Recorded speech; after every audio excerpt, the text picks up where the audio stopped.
اعوذ باللہ من الشیطان الرجیم بسم اللہ الرحمن الرحیم قال اللہ تبارک و تعالی فی القرآن المجید والفرقان الحمید۔ سورۃ یونس کی آیت نمبر 47 ہے۔ اللہ پاک نے ارشاد فرمایا وَلِكُلِّ أُمَّةٍ الرسول، اور ہر ایک امت کے لیے ایک رسول ہے، یعنی آدم علیہ السلام سے لے کر حضور صلی اللہ علیہ وسلم تک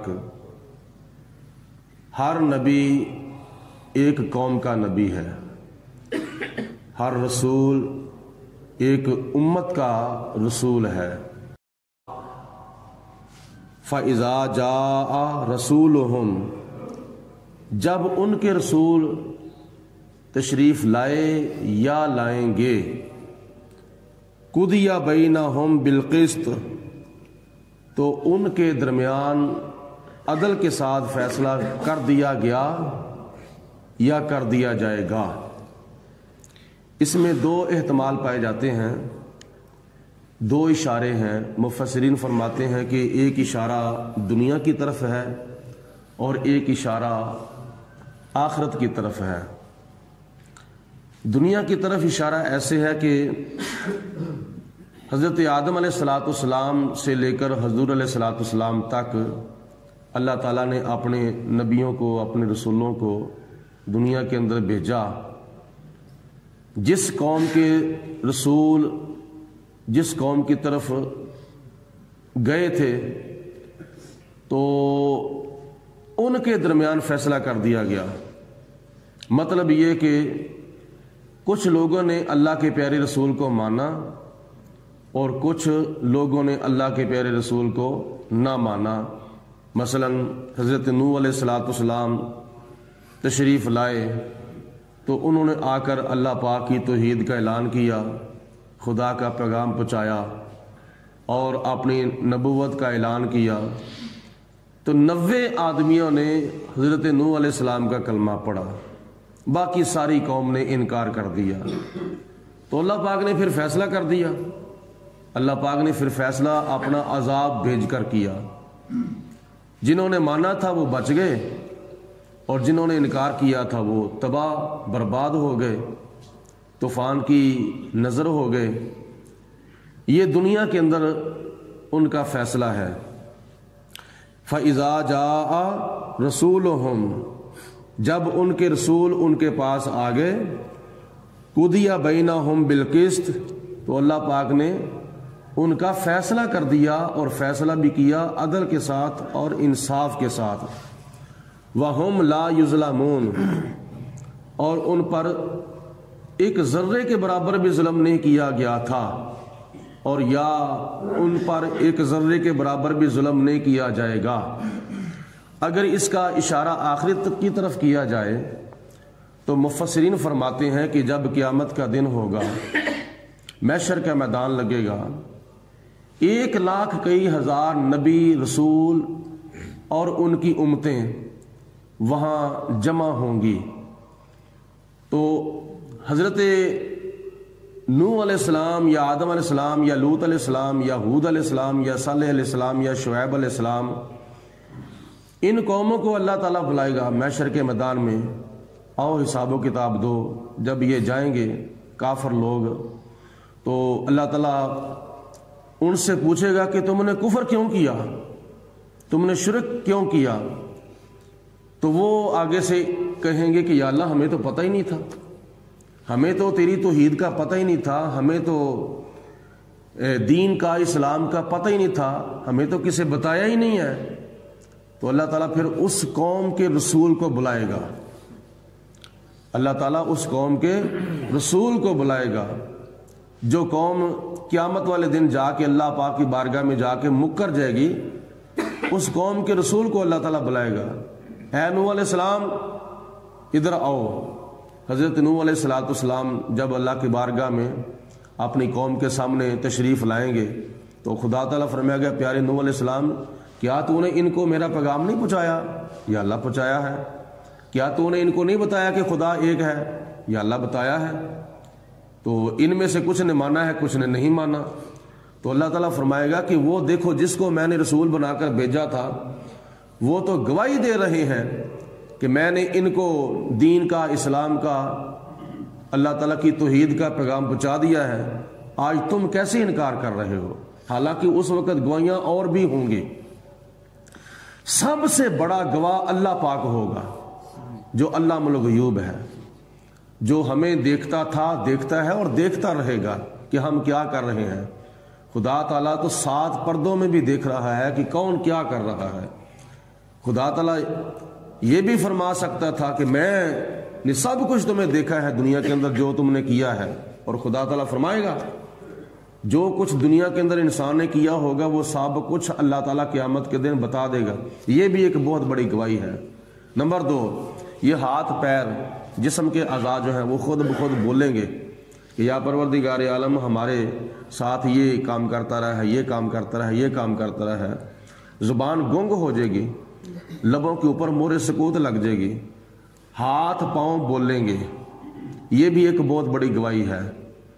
اور اس کے علاوہ جو فرشتوں نے، کرامن کاتبین نے ایک زندگی کی کتاب جو ہے وہ تیار کی تھی، وہ اللہ کے فرشتے کرامن کاتبین اس کی زندگی کی کتاب اور اس کا رجسٹر، اس کا نامہ اعمال پیش کریں گے، تو وہ بھی بہت بڑی گواہی ہوگی۔ یہ 3-4 گواہیاں ہوں گی قیامت کے دن۔ اللہ پاک گواہ ہوگا، 1 لاکھ کئی ہزار نبی گواہ ہوں گے، ہاتھ پاؤں گواہ ہوں گے۔ تو خدا تعالیٰ جب فرمائے گا کہ اے میرے نبیوں بتاؤ تم نے اپنی اپنی قوموں کو پیغام پہنچایا، تو اللہ کے سارے نبی عرض کریں گے یا پروردگار عالم ہاں ہم نے ان کو تیرا پیغام پہنچا دیا تھا، تیری توحید کی دعوت دی تھی، لیکن کچھ نے مانا ہے کچھ نے نہیں مانا۔ اللہ پاک پھر قضی بینہم بالقسط، انصاف کے ساتھ فیصلہ کرتے ہوئے فرمائے گا کہ جنہوں نے میرے نبیوں کو نہیں مانا اے فرشتوں ان کو جہنم میں لے جاؤ، اور جنہوں نے میرے نبیوں کو مانا تھا اے فرشتوں ان کو جنت میں لے جاؤ۔ تو اس وقت یہ فیصلہ ہوگا۔ وَهُمْ لَا يُظْلَمُونَ، اور ان میں سے کسی کے اوپر ایک ذرے کے برابر بھی ظلم نہیں ہوگا، کیونکہ فیصلہ کرنے والی اس دن خدا کی ذات ہوگی۔ دنیا کے اندر جب کئی قاضی، کئی جج فیصلہ کرتے ہیں تو غلط بھی کر دیتے ہیں اور کئی صحیح بھی کر دیتے ہیں، لیکن قیامت کے دن فیصلہ صرف اور صرف اللہ پاک کرے گا۔ وہ مالک یوم الدین ہے، وہ احکم الحاکمین ہے، اور اس دن تو کسی کے اوپر ایک ذرے کے برابر، رائی کے دانے کے برابر بھی ظلم نہیں کیا جائے گا۔ وہ یقولون، اور وہ کہتے ہیں، یعنی کافر لوگ کہتے ہیں متا ھذا الوعد، وہ وعدہ کب پورا ہوگا؟ ان کنتم صادقین، بتاؤ اگر تم سچے ہو۔ یعنی سرکش اور ضدی کافر اور مشرک قوموں نے اپنے وقت کے نبیوں کو چیلنج کیا تھا کہ اے نبیوں بتاؤ اگر تم سچے ہو تو جس عذاب کی تم ہمیں دھمکی دیتے ہو، جس عذاب کی تم ہمیں وارننگ دیتے ہو، وہ کب آئے گا؟ تمسخر کے طور پر، طنز کے طور پر وہ کہتے تھے کہ وہ وعدہ کب پورا ہوگا جس کا تم ہمارے ساتھ، یعنی جس کا ہمیں تم چیلنج کرتے ہو، تو بتاؤ ان کو تم صادقین اگر تم سچے ہو۔ تو اس کا جواب اللہ پاک نے پھر ارشاد فرمایا، قل، اے میرے پیارے رسول علیہ السلام آپ ان کو ارشاد فرما دیں، لا املک لنفسی، میں اپنی جان کا مالک نہیں ہوں، ضرًا ولا نفعًا، نفع اور نقصان کے معاملے میں، یعنی میں اپنی جان پر اختیار نہیں رکھتا، میں اپنی جان کا مالک نہیں ہوں نفع اور نقصان کے معاملے میں، الا ما شاء اللہ، مگر جو خدا تعالی چاہے، یعنی میں اپنی جان پر اتنا قادر نہیں ہوں، مگر ہوں جتنا اللہ تبارک و تعالی چاہے۔ لکل امت اجل، اور جب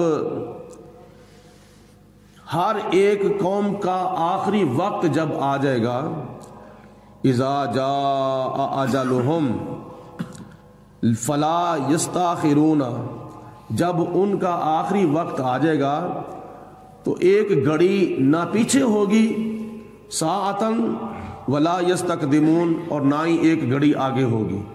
جب کسی کا وقت آ جائے گا تو ایک گھڑی نہ آگے ہوگی نہ پیچھے ہوگی۔ تو اس آیت مبارکہ میں اللہ تعالیٰ نے اپنے پیارے حبیب علیہ السلام سے یہ کہلوایا ہے کہ اے کافرو، تم یہ سن لو کہ تم کہتے ہو نا کہ عذاب کب آئے گا، جس کا تم ہمیں کیا نام ہے چیلنج کرتے ہو، تو اللہ فرماتا ہے کہ اے میرے محبوب ان کو کہہ دو کہ یہ عذاب کا آنا نہ آنا، یا کیا نام ہے دیر سے آنا یا جلدی آنا، یہ اللہ کی ذات بابرکات پر موقوف ہے۔ اگر میرے بس میں ہوتا تو پھر تو میں فوراً عذاب لے آتا، لیکن یہ اللہ پاک کی ذات بابرکات جو تمہیں گنجائش دے رہی ہے نا، ابھی عذاب نہیں بھیج رہی، اس میں بھی تمہارا فائدہ ہے، شاید تم مان جاؤ، شاید تم توبہ کر لو، شاید تم اللہ تعالیٰ کا خوف اپنے دل میں پیدا کر لو، تمہیں مہلت دی جا رہی ہے۔ اور یہ اللہ تعالیٰ نے فرمایا کہ اے میرے محبوب تم کہہ دو کہ میں ذاتی طور پر اپنی جان کے معاملے میں نفع اور نقصان کا مالک نہیں ہوں، لیکن اللہ تعالیٰ کی عطا سے، اللہ تعالیٰ کی عطا سے تو قرآن پاک میں کئی آیات اللہ تعالیٰ نے نازل فرمائی ہیں کہ اغناہم اللہ ورسولہ من فضلہ، اللہ اور اللہ کے رسول علیہ الصلوۃ والسلام نے ان کو اپنے فضل سے غنی کر دیا۔ تو غنی تو وہ کرتا ہے جس کے پاس کیا نام ہے بہت دولت ہو، بہت پیسہ ہو، بڑے خزانے ہوں۔ تو حضور علیہ الصلوۃ والسلام کو اللہ تعالیٰ نے مال کے کل بنا کے بھیجا ہے۔ خدا نے یہ ساری کائنات جو بنائی ہے اپنے محبوب علیہ الصلوۃ والسلام کے صدقے بنائی ہے، اور آخرت میں جنت کے مختار نبی کریم علیہ الصلوۃ والسلام ہوں گے۔ دنیا کے اندر تو حضور علیہ الصلوۃ والسلام نے اپنے صحابہ کرام کے اندر جنتیں بھی تقسیم کی ہیں، ابو بکر فی الجنہ، عمر فی الجنہ، عثمان فی الجنہ، علی فی الجنہ، طلحہ فی الجنہ، زبیر فی الجنہ۔ یہ 10 صحابہ کرام ایسے ہیں جن کو دنیا کے اندر اللہ پاک کے پیارے حبیب علیہ الصلوۃ والسلام نے جنت کی خوشخبری سنائی ہے۔ تو اس کے علاوہ حضور علیہ الصلوۃ والسلام کا تو ہر صحابی جنتی ہے اور ہر تابعی جنتی ہے۔ حضور علیہ الصلوۃ والسلام نے فرمایا کہ مبارک ہو اس کو جس نے مجھے دیکھا، اور مبارک ہو اس کو جس نے مجھے دیکھنے والے کو دیکھا، ایمان کی نظروں سے۔ یعنی ہر صحابی جنتی ہے، ہر تابعی جنتی ہے، اور ہر صحابی اور ہر تابعی کے جنتی ہونے میں کسی قسم کا کوئی شک نہیں ہے۔ لیکن کچھ صحابہ کرام پھر ایسی فضیلت رکھتے تھے، ایسا مقام رکھتے تھے کہ ان کی عزت افزائی کے لیے نبی کریم علیہ الصلوۃ والسلام نے ان کو دنیا کے اندر بھی جنت کی خوشخبریاں سنائی ہیں۔ تو اللہ تعالیٰ کی ذات بابرکات نے تو اپنے پیارے حبیب علیہ الصلوۃ والسلام کو اپنی عطا سے پوری کائنات کا مالک و مختار بنا دیا ہے، لیکن ذاتی طور پر حضور علیہ الصلوۃ والسلام فرماتے ہیں کہ میں نفع نقصان کا مالک نہیں ہوں، اللہ پاک کی ذات بابرکات نے مجھے عطا سب کچھ کر دیا ہے، اور عطائی طور پر میں غنی بھی ہوں، مالک بھی ہوں اور مختار بھی ہوں۔ حضور علیہ السلام